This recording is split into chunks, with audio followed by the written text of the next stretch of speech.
विश्व में बढ़ता युद्ध का उन्माद और आपस में भाईचारगी का टूटता व्यवहार और जो तोड़ने की राजनीति चल रही है भारत में और पूरे विश्व में, तो ये एक समाज को विघटन की दिशा में लेके जा रही है।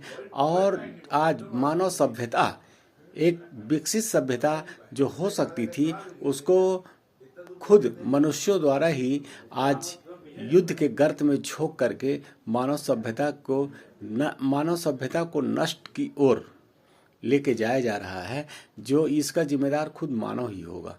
आज अमेरिका और यूरोप की नीतियां जो हैं, पूरे विश्व में अपनी नीतियों को जो थोपा जा रहा है, और जिसके कारण अमेरिका फर्स्ट और यूरोप फर्स्ट का जो नारा दिया जा रहा है, और जो इनकी नीतियां हैं जिसके कारण विश्व को गुलाम बनाने की प्रक्रिया जो आज 100 सालों से की जा रही है, उसका अब भंडाफोड़ हो रहा है और इसका विरोध विश्व के तमाम देश कर रहे हैं।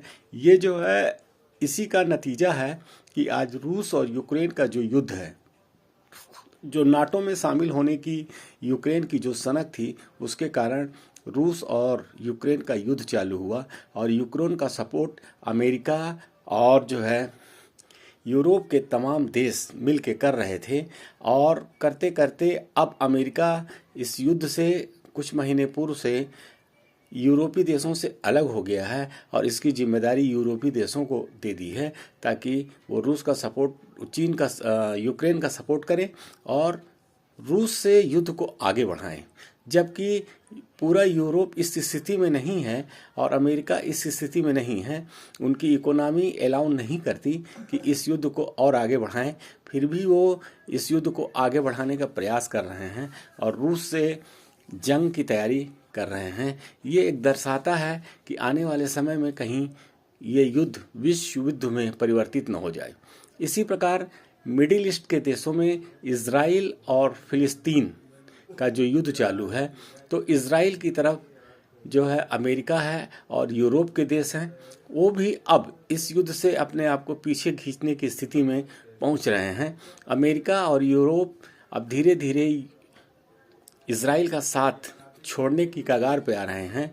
क्यों? कि इन युद्धों में इतना खर्चा होता है कि आज 2 साल से फिलिस्तीन और इजराइल का युद्ध चल रहा है, 4 साल से रूस और यूक्रेन का युद्ध चल रहा है, और इसमें इतने खर्चे हो रहे हैं, इतने गोला बारूद, असलहा और मिसाइल गिराई जा रही है, जिसका खर्च ज़्यादा लंबे समय तक वहन करना यूरोप और अमेरिका के बस की बात से बाहर हो रहा है। और फिर भी ये जो है ज़बरदस्त परिस्थितियों में युद्ध को खींचातानी करके आगे लेके जा रहे हैं। इसी प्रकार भारत के पड़ोसी देश पाकिस्तान और बांग्लादेश से युद्ध की आशंकाएं बढ़ रही हैं। बांग्लादेश में भी हिंदू मुसलमान की राजनीति के चलते आज दोनों धर्मों के लोगों के बीच दुश्मनी पैदा हो रही है। भारत में भी दोनों धर्मों के बीच आज जो शासन के द्वारा धार्मिक उन्माद फैलाया जा रहा है, और सिर्फ भारत का शासन हिंदूवादी राजनीति कर रहा है, जिससे और अन्य धर्मों के लोग उससे रुष्ट हो रहे हैं।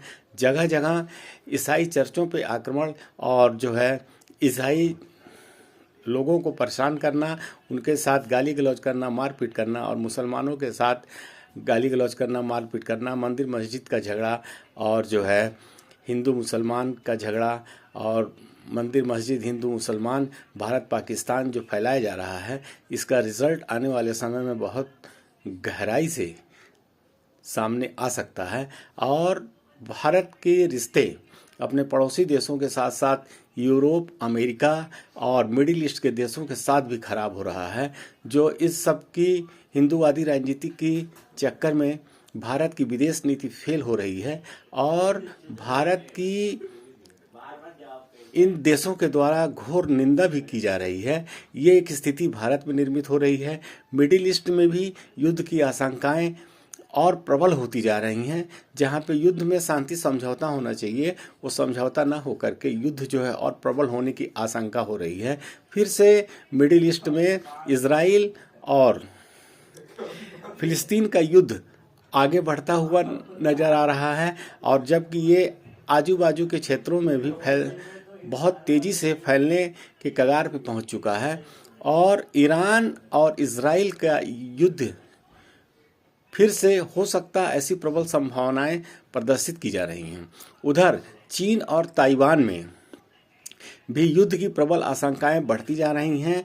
चीन ने ताइवान को 2-3 दिनों से 7 दिशाओं से, 7 तरफ से समुद्री एरिया में घेर करके युद्धाभ्यास किया जा रहा है, और उधर ताइवान का सपोर्ट अमेरिका कर रहा है और यूरोप के देश कर रहे हैं, और उसको भी असलहा गोला बारूद भेजने की पेशकश कर रहे हैं।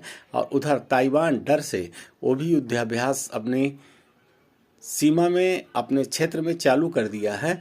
कहीं ये भी एक दुनिया में नया फ्रंट, युद्ध का नया फ्रंट खुलने की आशंका हो रही है।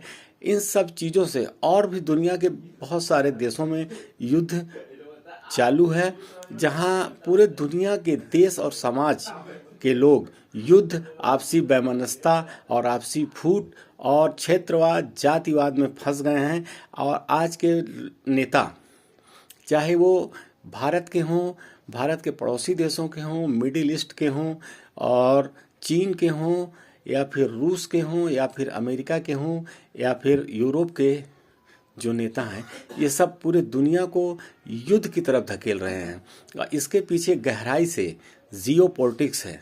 जियो पॉलिटिक्स लॉबी, जो यहूदियों की लॉबी है, ये लॉबी पूरे दुनिया को युद्ध में झोंकना चाहती है, सिर्फ अपने कुछ फ़ायदों के लिए, सिर्फ इजराइल के फ़ायदों के लिए। और अमेरिका भी इसमें खुलकर सपोर्ट कर रहा है, जिससे आने वाले दिनों में मानव सभ्यता खतरे में पड़ सकती है, और पूरे देशों की इकोनॉमी का भट्ठा बैठ सकता है। शेयर मार्केट पूरे विश्व का गिर सकता है, आर्थिक मंदी आ सकती है। और कहीं ऐसा ना हो, अगर इस युद्ध परमाणु युद्ध में बदल गया तो कितने बड़े बड़े देश दुनिया के ख़त्म हो जाएंगे। ये 100 सालों से जो युद्ध की पॉलिटिक्स, जियो पॉलिटिक्स चल रही है, ये पॉलिटिक्स आज, इसका 100 सालों से जो पॉलिटिक्स चल रही है, इसका परिणाम अब 2026 में अब आने को आतुर है। और इसका परिणाम कहीं मानव सभ्यता को न ले डूबे।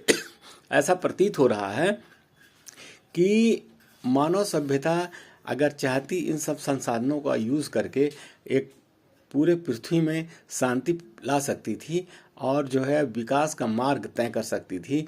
जो देश विकसित नहीं हुए हैं उनको विकसित कर सकती थी, विकासशील देशों को और विकसित करके और एक लेवल तक मानव जीवन को उठा सकती थी।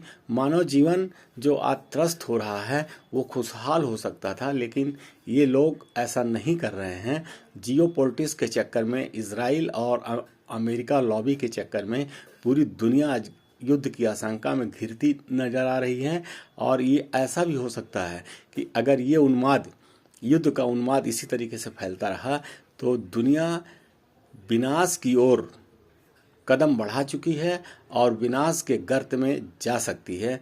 मेरी पूरे दुनिया के नेताओं से, विश्व के नेताओं से और बुद्धिजीवी वर्गों से यही एक चिंतन और अपील है कि आप लोग, अभी भी मौका है, बैठ करके इन सब चीज़ों को, युद्धों को ख़त्म करिए और आपस में समझौता करके एक पूरे दुनिया के विकास के लिए मार्ग प्रशस्त करिए और जीवन मूल्यों को ऊपर उठाइए। आपस में जो दुश्मनी है उसको भूल करके ऐसा नीति बनाइए जिससे सबका विकास हो सके और सबका जीवन सुचारू पूर्वक चल सके।